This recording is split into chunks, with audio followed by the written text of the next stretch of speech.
So I'll go ahead and apologize. The audio did not record on my camera, which my good camera is dead, so this is unfortunately the footage that we got.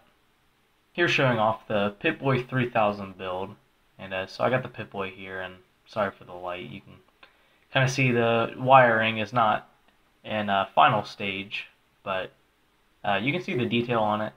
You also notice it's missing a front cap, the knob and the front buttons. Here we go. Here we have the vault suit, which is connected to it. And you got there's the 101 right there. So it is a full jumpsuit. So here I have the wires running out the back here. Those come out. They go through the arm, out the back, around like a belt area, which go into here, and which I can connect the batteries and put the Raspberry Pi in there and whatnot. But as you can see, it's empty for right now. So yeah, so I use this battery pack. This is to actually charge the screen, or power the screen, I should say. Get them for a couple bucks on Adafruit. Here's my Anker 10,000 milliamp battery. That'll runs the Pi at 5 volts. And here's the Raspberry Pi itself, which is pretty much the main piece of the PipBoy here. And so shout out to Select None.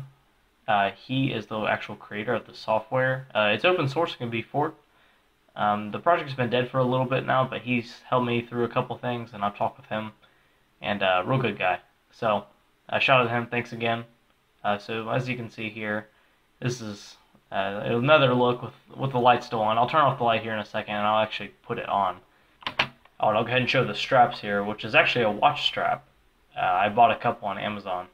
Now it doesn't matter, there's two inputs for this display, which I got on Adafruit, and again, I used actually I found a magnifying piece on eBay, which I believe was for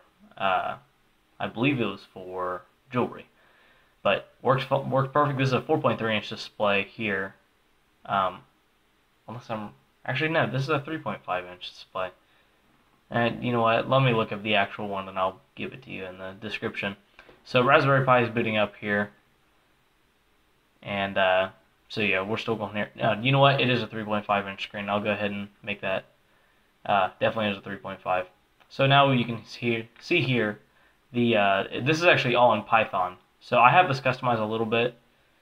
So this is it starting up, and again, so Raspberry Pi is running. I just have a script set for the beginning. And so you can actually hook up a Google API key and have your own data location if you have a GPS dongle. And as you can see, the PipBoy's booted up. And now we have everything booted in. So this is the main status screen. And it's actually controlled with this keyboard since I don't have buttons right now. I got this for cheap on Amazon. It works. It does what it needs to do. So I guess we'll go ahead and go over the features if this can focus up here. Okay. Now, so I'm going to go ahead and take it off, as you can see. Just easier to show off that way. So we have the main status screen, and I apologize for the janky wire. It ripped right before I sent it off on its way. And so we got our main status screen here, so it's going to jump around. So GPS dongle shows the strength there if you actually have it. I don't have a wireless Wi-Fi dongle either. Battery doesn't really work. As far as it knows, it's at 100%. But like I said, I don't know Python to actually work on this too much. Temperature, don't have a sensor for that. Don't know if it works. Rads, no rad sensor, but that is something that is possible. I don't know if I can get it to show up in here, but I know I looked into it a little bit. So as you can see, the rest of the stuff here is pretty blank. We'll go ahead and go to inventory. Nothing to really show here. Nothing is implemented yet. Map does work though, and it's a little laggy. I'm using the trackpad on this little wireless keyboard, and so it's kind of easy just to get real jump on and jump off. But so we'll go back to it. So if, like I said, if you have a Google Places API key, excuse me, you should actually be able to implement it and actually pull up local locations. I haven't been able to test this yet, so I can't confirm it. Radio, unfortunately, doesn't work. Something to be implemented one day, maybe. Let's see, what else we're going to go over. So yeah, so like I said, that's pretty much it for the PipBoy. I said, and they said no buttons down here. That's the only thing I like to implement. And here, showing off the janky wiring once again.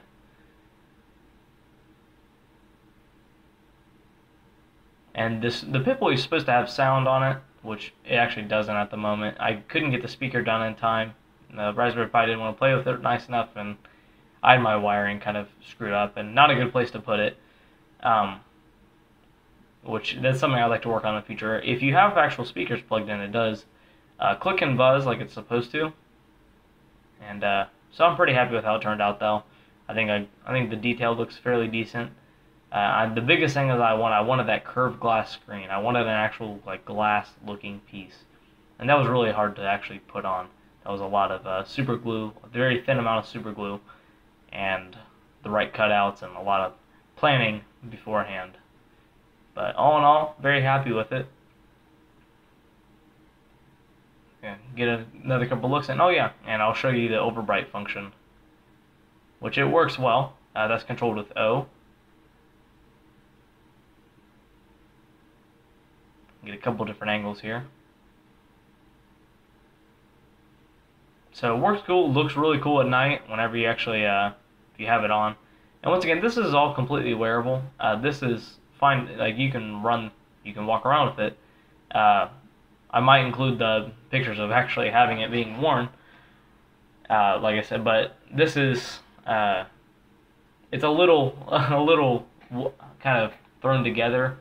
I mean, everything, in my opinion, I think it turned out pretty good. I'm happy with it, but wiring is something that could definitely be cleaned up, and definitely could use a little bit more love to just get it to the very end. But I hope you guys enjoyed the video. If you have any questions, just shoot me a message or leave a comment, and I'm usually pretty good about getting back to them. But yeah, thanks again.